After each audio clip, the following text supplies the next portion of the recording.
SMK bisa, SMK hebat, SMK bisa hebat. Skansapil kreatif.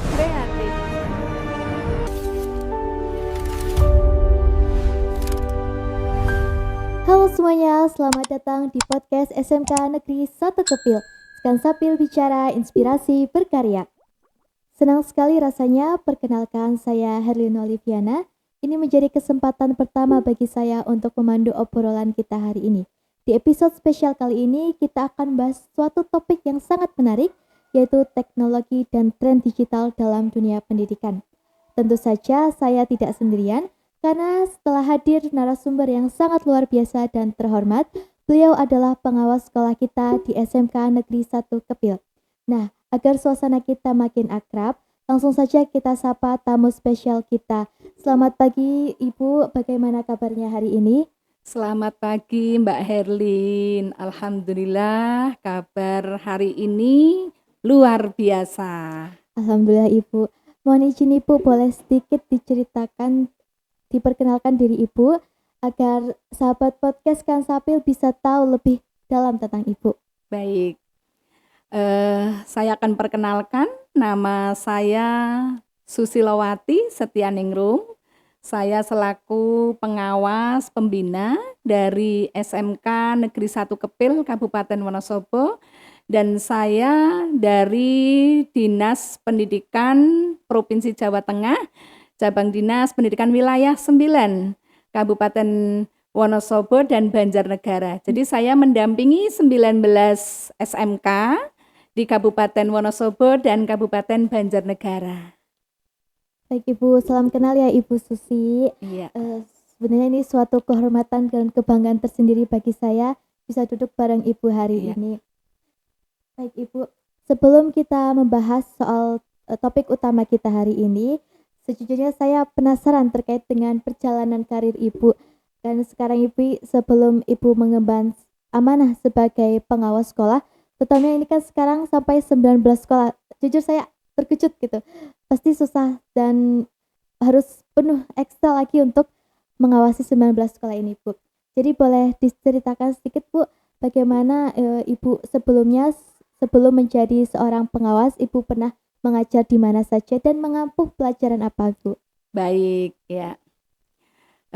Saya awal mengajar di tahun 2000, yaitu di MAN 2 Kabupaten Wonosobo. Saya mengajar bahasa Indonesia. Nah, selain mengajar di MAN, saya juga mengajar di SMA NU Kejajar, Kabupaten Wonosobo. Nah, karena waktu itu di SMA NU ini masih kekurangan guru bahasa Indonesia, sehingga saya harus konsentrasi di salah satu sekolah, yaitu di SMA NU Kejajar. Sehingga untuk yang MAN 2 Wonosobo tahun 2023 saya tinggalkan. Saya konsentrasi mengajar bahasa Indonesia di SMA NU Kejajar, dan waktu itu saya sekaligus mendapatkan tugas sebagai waka kesiswaan. Sehingga saya juga harus belajar tentang bagaimana menangani anak-anak yang mungkin kurang disiplin, mungkin di sini ada masalah dan sebagainya. Dan di sini sangat mengasihkan sekali selama jadi waka kesiswaan, itu luar biasa. Banyak hal ya suka duganya, tapi banyak sukanya karena saya juga selalu merasa bersyukur di sini bisa mendapatkan pembelajaran yang sungguh luar biasa dan bisa diambil hikmahnya di sini begitu. Dan tahun 2011 dari Yayasan SMA NU itu membuka untuk SMK, sehingga membuka SMK. Terus tahun 2011 hingga 2012 saya menjadi waka kurikulum 1 tahun. Dan dari 2012 saya mendapatkan ketiban sampur untuk menjadi kepala sekolah. Dan sampai tahun 2021 di SMK NU Kejajar. Dan saya memang waktu itu mendapat sampur di mana sekolah itu belum ada apa-apanya. Jadi sarana prasarana kita waktu itu masih dipinjami dari yayasan itu dari SMA, letaknya di belakang SMA.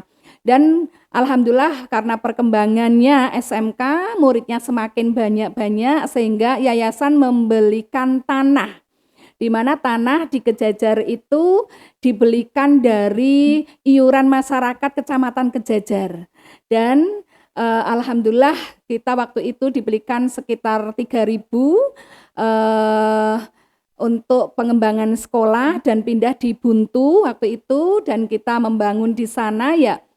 Dari yayasan memang hanya memberikan tanah dan bangunan-bangunan itu kita atas kolaborasi dengan Bapak Ibu guru yang lain, dan alhamdulillah SMK itu sudah mulai berbangun dan dapat bantuan dari pemerintah, dan alhamdulillah sampai sekarang masih terus meningkat untuk jumlah muridnya dan terus berkembang terus.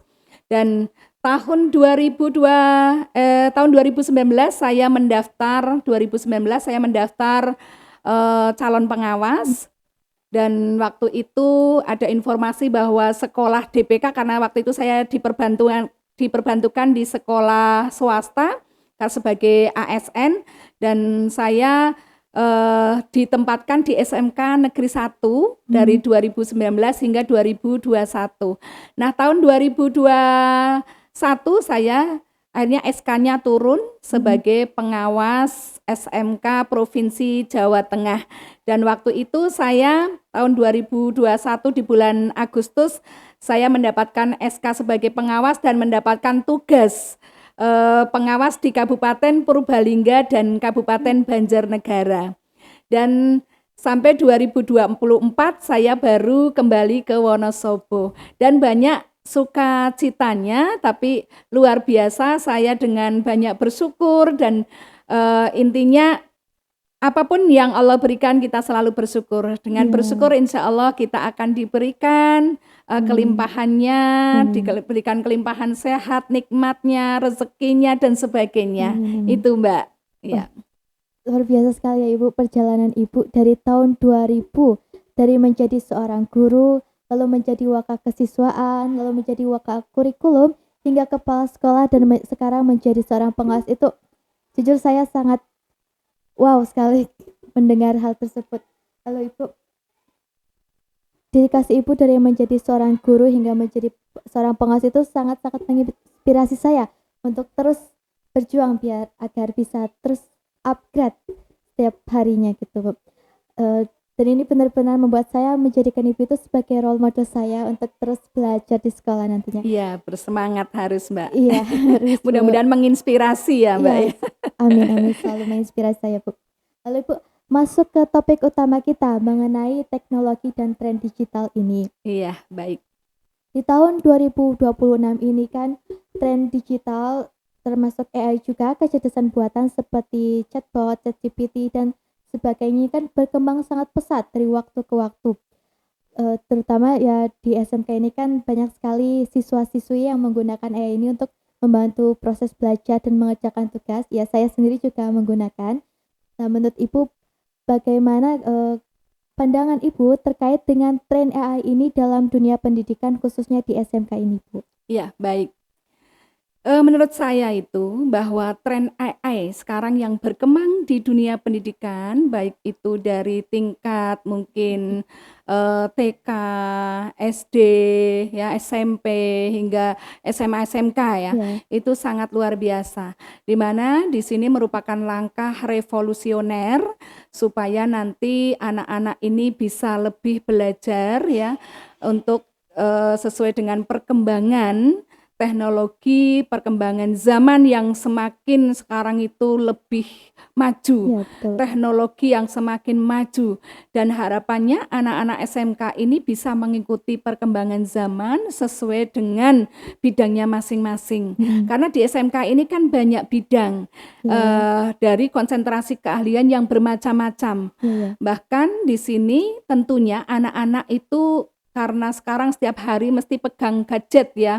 Dan di sini dimanfaatkan sebaik mungkin dalam mengolah pikiran kita yang lebih kreatif, lebih inovatif, supaya harapannya nanti hal-hal ilmu pengetahuan termasuk di sini dalam menggunakan AI itu juga kita harus jangan sampai ketinggalan dan harus tetap kita itu mengikuti perkembangan digital, mengikuti perkembangan zaman supaya nanti kita bisa memanfaatkannya dengan positif begitu. Berarti perkembangan AI ini sendiri itu menjadi kemudahan. Tapi apakah dalamnya itu ada tantangan tersendiri bagi kita dan bagaimana cara kita agar bisa tetap kreatif dalam mengikuti perkembangan zaman ini? Iya, tantangannya jelas ada ya. Gimana tantangan ini apakah bisa kita lalui dengan baik ataukah malah justru kita itu nanti menyalahgunakan. Nah, tergantung dari niat kita semuanya. Nah, tentunya karena untuk proses belajar mengajar semua itu berawal dari Bapak Ibu gurunya. Di mana Bapak Ibu guru juga paling tidak harus benar-benar memahami dan bisa memaknai, bisa memanfaatkan digital AI dengan baik dan tentunya dengan penuh tanggung jawab, sehingga nanti apapun yang dilakukan oleh Bapak Ibu guru untuk pemanfaatan digital ini dengan teknologi yang semakin berkembang baik itu akan berdampak kepada murid-muridnya. Nah, guru ini dalam pembelajaran juga paling tidak harus mengenalkan ya digital AI, termasuk bagaimana proses pembelajarannya supaya nanti bisa lebih mudah dipahami, karena sekarang pembelajaran mendalam ya atau deep learning, tentunya Bapak Ibu guru juga belajar bagaimana cara nanti dalam pemanfaatan digital. Karena di sini ada memang dalam proses pengembangan atau pembuatan perangkat ajar itu paling tidak harus meliputi dari 8, 3, 3, 4 ya dari model pembelajaran mendalam, sehingga nanti dari kegiatan pembelajaran yang 8, 3, 3, 4 ini akan berdampak kepada murid dari bagaimana adanya kesadaran, adanya pembelajaran yang penuh makna, memaknai, dan bagaimana nanti adanya anak-anak itu menggembira atau bergembira, menyenangkan pembelajarannya. Nah, sehingga pembelajaran mendalam ini sekarang sangat luar biasa ini perkembangannya. Saya mengamati dari kurikulum 2006, kurikulum 13, kurikulum hingga sekarang kurikulum Merdeka, itu perkembangannya untuk kurikulum itu sudah sangat luar biasa dan dampaknya bagi anak-anak itu juga akan banyak positifnya, sehingga dengan pembelajaran mendalam ini dengan pemanfaatan digital ini sudah sangat lebih optimal dibanding dulu-dulu. Sehingga sekarang Bapak Ibu guru hampir semuanya itu juga bisa memanfaatkan teknologi AI. Karena ini membantu dalam proses kegiatan belajar mengajar, termasuk nanti akan berdampak nanti terhadap anak-anak. Kualitas anak itu juga tergantung dari kualitas Bapak Ibu guru. Sehingga ini menjadikan perhatian bagi Bapak Ibu guru dan kita semuanya untuk belajar lebih baik lagi ke depannya, bagaimana lebih bijak lagi dalam pemanfaatan digital. Pandangan yang sangat membuka sekali ya Ibu, terkait dengan deep learning tadi, pembelajaran mendalam. Berarti tidak hanya siswa saja yang belajar, tapi guru juga harus terus belajar mengikuti perkembangan zaman agar bisa mengajar lebih baik lagi kepada para siswa. Menyambung hal tersebut Ibu, kami kan para siswa SMK ditujukan untuk langsung terjun ke dunia kerja yang serba digital ini. Jadi menurut Ibu, kemampuan atau skill apa yang wajib kami miliki agar bisa terus bersaing di dunia kerja dan tidak mengalami ketertinggalan begitu Ibu? Iya, baik. Jadi anak-anak itu sekarang khususnya SMK ya, karena sekarang itu kan anak-anak harus menguasai dari kompetensinya, skillnya. Nah, di mana dari anak-anak mengambil suatu konsentrasi keahlian atau jurusan sesuai dengan kompetensinya, paling tidak anak-anak ini nanti lebih belajar lebih dengan tekun, dengan rajin, sesuai dengan kompetensinya, dan di sini paling tidak harapannya nanti itu anak-anak itu bisa belajar dengan menggunakan teknologi yang semakin sekarang berkembang di masyarakat, berkembang di sekolah, dan yang jelas itu nanti kita harus mengikuti dunia industri, dunia kerja, dunia industri atau DUDI ya. Nah, bagaimana dunia industri itu dengan perkembangan teknologi, sekolah juga harus menyesuaikan dengan perkembangan di industri supaya tidak ketinggalan zaman. Maka sekarang di SMK itu sekolah itu bekerja sama dengan industri. Nah, harapannya sekolah nanti mengikuti perkembangan di industri seperti apa gitu ya. Sehingga nanti sekolah itu membuat kurikulumnya juga disesuaikan dengan industri. Sehingga nanti dari proses pembelajarannya hingga nanti anak-anak itu lulus dari outputnya seperti apa, itu sesuai harapan dari industri. Nah, industri seperti apa yang diinginkan oleh anak-anak? Ya industri yang tentunya nanti bisa memperkerjakan sesuai dengan kompetensi anak-anak dan sesuai dengan harapan untuk kemajuan negara kita gitu. Dan anak-anak semakin mempunyai skill, kompetensi yang memang benar-benar siap nanti lulus itu siap bekerja, siap berwirausaha, dan syukur-syukur yang diharapkan nanti bisa melanjutkan ke sekolah yang lebih tinggi. Intinya dengan harapan ini karena sekarang SMK kan ada juga kaitannya insersi ya, insersi termasuk dengan adanya kewirausahaan atau entrepreneurnya. Lah entrepreneur. Jadi SMK ini benar sekali sekarang ada waktu itu pernah disampaikan oleh waktu itu Pak Kabid, Pak Rojik itu adanya kurikulum entrepreneur sehingga harapannya nanti anak-anak lulus dari SMK itu bukannya nanti lulus kerja, tapi paling tidak boleh lulus kerja tapi paling tidak bisa berwirausaha. Nah, dengan berwirausaha ini harapannya anak-anak itu nanti bisa membuka lapangan pekerjaan dan memberikan peluang kepada teman-teman yang belum bekerja dan merekrut di situ untuk bekerja. Jadi paling tidak bisa meminimalisir pengangguran karena selama ini anggapannya alumni SMK itu penyumbang pengangguran terbesar. Nah, makanya pemerintah sekarang itu membuat suatu program Tracer Study untuk mengukur benar tidak sih alumni SMK ini banyak penganggurannya. Nah, dengan Tracer Study ini bisa diukur anak-anak yang nanti lulus dari SMK itu berapa persentase yang melanjutkan, berapa persentase yang bekerja, dan berapa persentase yang nanti berwirausaha. Begitu. Dan ini tentunya ya bermanfaat sekali. Karena apa? Anak-anak di SMK ini sekarang dengan teknologi AI ini semakin informasi-informasi terupdate terkini itu banyak diberi ada peluang informasi itu anak-anak juga melihat dari internet, dari info-info medsos dan sebagainya. Jadi ini luar biasa sekarang perkembangan AI di SMA maupun SMK atau di dunia pendidikan, begitu. Berarti bahwasanya dunia pendidikan ini selalu mengusahakan yang terbaik bagi siswanya. Seperti yang tadi di SMK kan adanya program-program agar lulusan dari SMK ini bukan hanya menjadi pekerja, tapi bisa membuka lapangan pekerjaan. Ini jujur hebat sekali bagi saya dan saya merasa bangga menjadi siswa SMK. Berarti ini kan sekolah ini selalu mengusahakan agar siswa tidak ketinggalan dengan adanya teknologi ini. Iya, agar betul. selalu berproses dan up to date. Iya, betul. Lalu bagaimana tips dari Ibu Susi terkait dengan penggunaan teknologi ini agar kita bisa semakin bijak dan masih bisa menjaga terkait hak privasi kita. Lalu bagaimana caranya agar kita tidak kecanduan dengan teknologi itu? Iya, baik. Nah, ini betul sekali ya Mbak Herlin bahwa sekarang itu anak-anak perlu diperhatikan karena terkendala kalau anak itu sudah pegang gadget, itu anak kadang sudah lupa waktu. Betul. Bahkan kadang itu diperintah oleh bapak ibu guru, diperintah oleh orang tua di rumah, kadang sulit karena apa?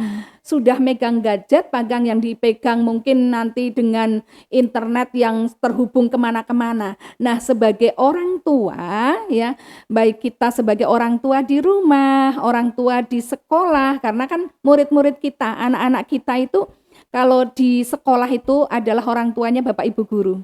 Nah, kalau di rumah berarti orang tuanya adalah orang tua sendiri, begitu. Nah, ini perlu kolaborasi di sini. Kolaborasinya dalam apa? Untuk menangani anak-anak yang memang lepas kendali terhadap gadget ya. Nah, ini perlu sekarang pemerintah itu membuat adanya program di mana ini ada 7 kebiasaan anak Indonesia hebat.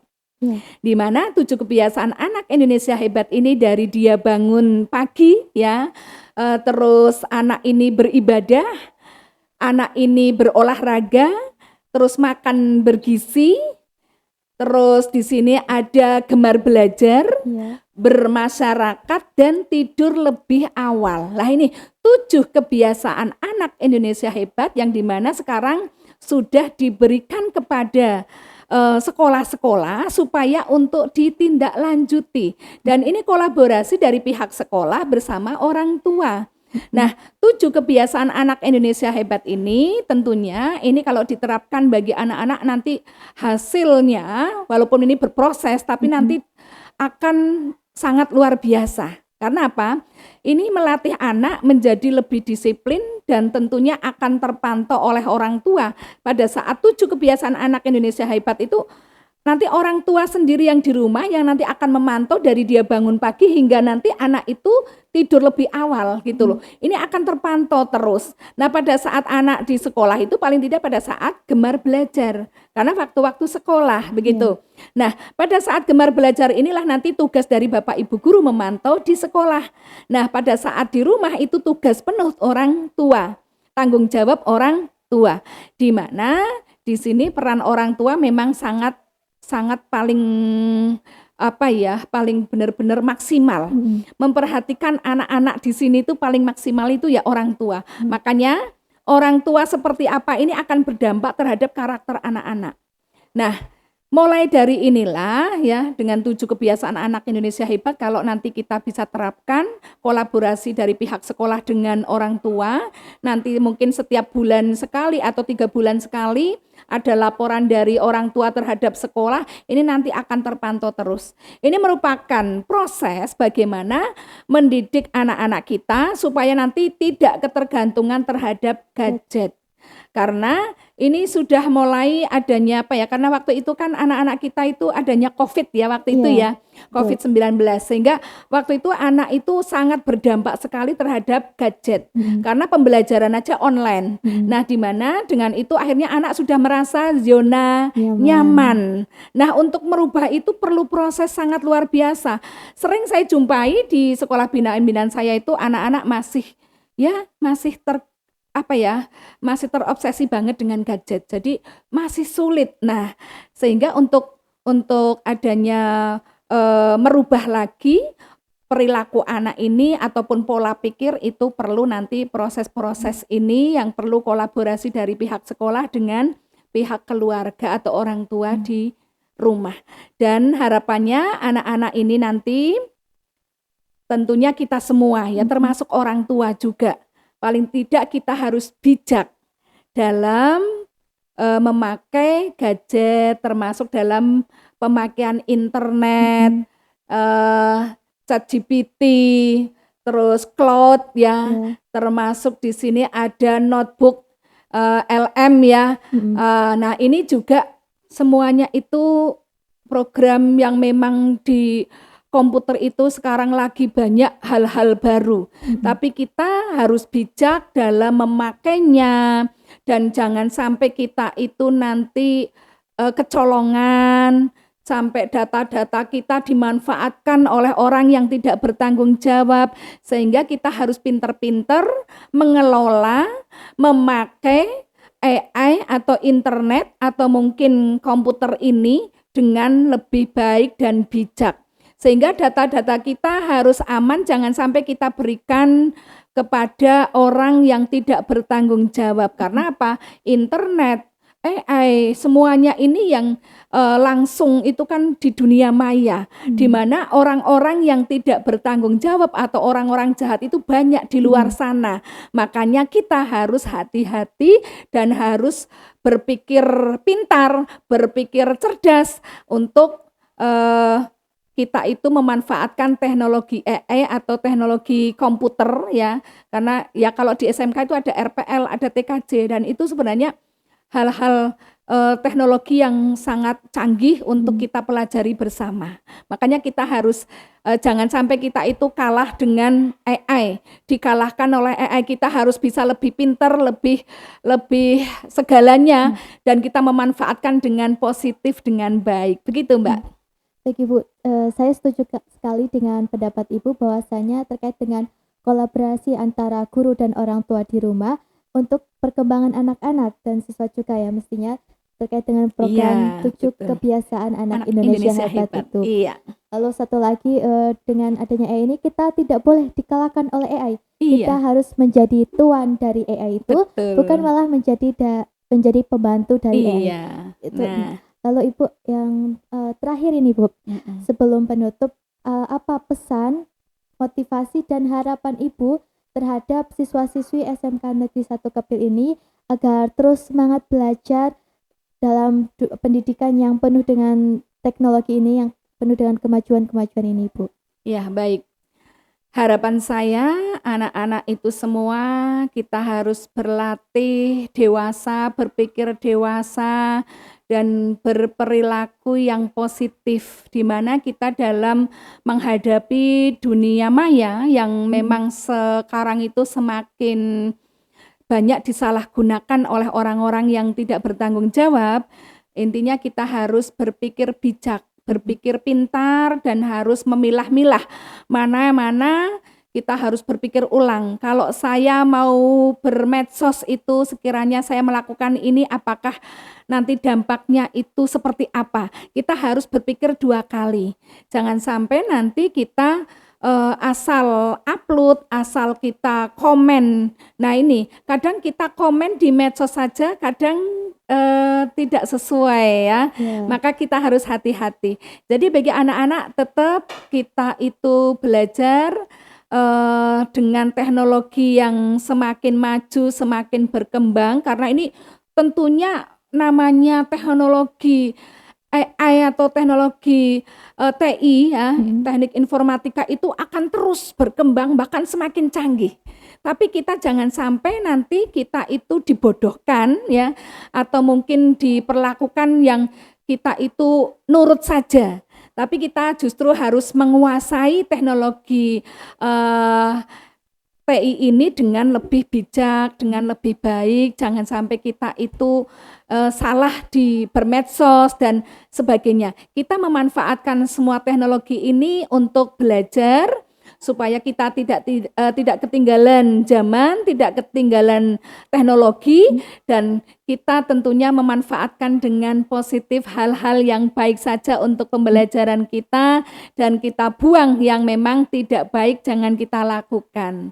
Begitu, karena SMK ini memang kaitannya dengan tadi kerjasama dengan industri, di mana dengan harapannya itu nanti kita itu lulus pun nanti kita itu dengan teknologi yang ada di industri itu kita bisa menyesuaikan dengan perkembangan zaman di sana seperti apa, sehingga nanti kita itu lulusan SMK benar-benar lulus dengan lebih baik ya, lebih pinter dan lebih bijak, dan bagaimana kita dalam menyikapi dunia internet yang semakin maju itu, dan dengan teknologi industri yang disesuaikan kondisi di industri yang kita nanti untuk tempat kerja begitu. Nah, karena SMK ini kan ada PKL juga, praktik kerja lapangan. Nah, di mana nanti di tempat kita itu nanti PKL akan anak-anak itu akan mendapatkan penilaian, akan diuji kemampuannya. Apakah anak ini berkompeten atau tidak? Karena anak-anak SMK itu paling tidak harus harus kompeten, baik itu secara soft skill maupun hard skill-nya. Jadi anak itu bisa membuat suatu produk, bisa mengemasnya, hingga nanti bisa pada memasarkannya. Ya, karena ini teknologi untuk bagaimana cara kita itu berwirausaha, iya kan? Nah ini, makanya anak-anak harus menguasai dari hard skill maupun soft skill-nya. Nah selain itu diawali juga dari Bapak Ibu guru, di mana di sini juga Bapak Ibu guru yang produktif harus mempunyai skill juga atau kompeten secara upskilling maupun reskilling. Nah, ini tentunya nanti sudah bekerja sama dengan industri. Nah, kalau sudah bekerja sama dengan industri nanti akan berdampak sekali kepada murid-murid kita semuanya. Inilah hebatnya SMK. Mbak Her juga nanti Mbak Herlin harapannya nanti lulus SMK dari konsentrasi kalian AKL ya. Iya. Harapannya nanti akan mampu bagaimana cara menghitung kalkulasi ya kan, bagaimana membuat neraca ya tidak, Iya, betul, dan betul. bagaimana nanti cara kita itu bekerja di perusahaan, di bank dan sebagainya. Inilah langkah-langkah kita nanti harapannya Mbak Herlin ini akan lebih kompeten ke depannya, semakin belajar, dan dengan adanya teknologi internet ini kita manfaatkan juga untuk belajar kita. Tapi kita yang bisa mengatur bagaimana kita berteknologi ya. IT jangan sampai kita diatur oleh itu. Ya itu jangan sampai kita dibodohi itu tadi. Mungkin itu Mbak Herlin. Terima Ya. kasih banyak Ibu atas pesan, motivasi juga harapannya. Banyak sekali ini ilmu yang bisa saya catat atas penjelasan Ibu tadi. Terima kasih banyak Ibu atas waktu, ilmu, dan motivasinya. Saya benar-benar sangat-sangat termotivasi setelah ini. Saya akan terus belajar lagi dengan giat dan terus upgrade Harus. skill saya. Iya Mbak, harus. Jadi kita bagaimanapun ya, dimanapun, kapanpun kita itu, seperti saya ya Mbak, saya justru ketemu dengan Mbak Herlin ini, saya juga belajar dengan Mbak Herlin, walaupun Mbak Herlin ini murid ya, tapi saya selaku orang tua, selaku pengawas itu kita belajar dimanapun tempatnya, dengan siapapun, kapanpun, siapapun itu bisa dijadikan guru kita. Jadi kita manfaatkan untuk belajar. Jangan sampai kita merasa bahwa kita itu atau mungkin saya itu paling pintar, jangan. Tapi justru dimanapun, kalau saya, menurut saya ya, ibaratnya sebuah gelas kosong. Ini gelas kosong Mbak. Lah ini SMK hebat ini. Skan Sapil ya. Ini produk dari SMK Negeri 1 Kepil ya. Lah ini produk dari konsentrasi kalian apa? TKJ atau apa ini? Dari apa ini Mbak? Di sini Dari akuntansi. Oh, AKL, akuntansi. Wah, mantap, luar biasa. Nah, dari AKL ini ya, membuat suatu produk. Ibaratnya saya ini ada gelas kosong. Nah, gelas kosong ini kalau diisi air ya, kan akan mudah masuk banyak. Sampai dia penuh ya, tidak sampai mungkin penuh ya. Nah, tapi kalau ibaratnya saya itu seperti gelas yang sudah isi, ini kalau diisi air itu kan akan terus tumpah terus ya, tidak. Karena apa? Ini sudah merasa penuh. Sehingga ilmu apapun yang masuk ini akan terus mental terus ya, tidak. Tapi kalau gelas ini kosong, diisi air ya, itu akan muat banyak. Karena apa? Merasa bahwa ini saya masih kosong, saya harus banyak belajar, saya harus belajar dari siapapun, dengan siapapun, kapanpun, dimanapun gitu ya, sehingga nanti akan mendapatkan banyak ilmunya.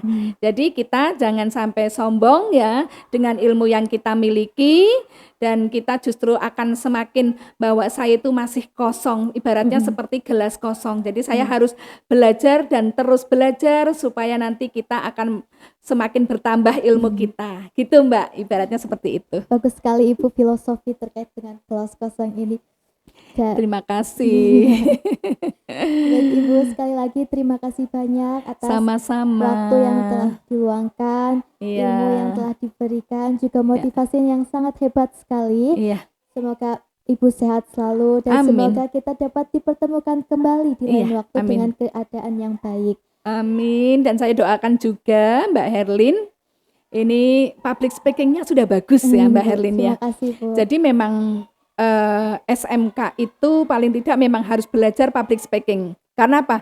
Dari tadi saya sampaikan, dari anak itu nanti bisa membuat suatu produk, memasarkan, ya kan? Nah, sampai memasarkan ini kan butuh butuh proses bagaimana sih cara memasarkannya, kita kan harus bisa ngomong ya Iya. tidak. Nah inilah makanya public speaking itu penting untuk anak-anak SMK dan diawali dari Bapak Ibu guru. Tentunya Bapak Ibu guru juga harus berlatih public speaking yang bagus gitu kan. Nah kita semua belajar bersama. Ini luar biasa Mbak Herlin, dari public speakingnya udah bagus Terima kasih, sekali. Ibu. Sukses selalu ya Mbak Amin, Herlin amin, ya. Ibu. Mudah-mudahan apa yang nanti dicita-citakan setelah Amin. lulus dari SMK Negeri 1 Kepil bisa Amin. tercapai. Ibu, terima kasih Bu Iya. doanya. Ibu mohon izin untuk sebagai penutup kita menyuarakan jargon SMK. Iya, siap. Ibu, Nggih. mohon ikuti saya Ibu. Iya. SMK Bisa, SMK hebat, SMK bisa hebat. Skansapil kreatif. Kreatif gitu ya. Terima Oke, luar kasih, biasa. Ibu. Sukses selalu untuk SMK Negeri Iya. 1 Kepil Kabupaten Wonosobo. Amin. Sampai jumpa. Sampai jumpa.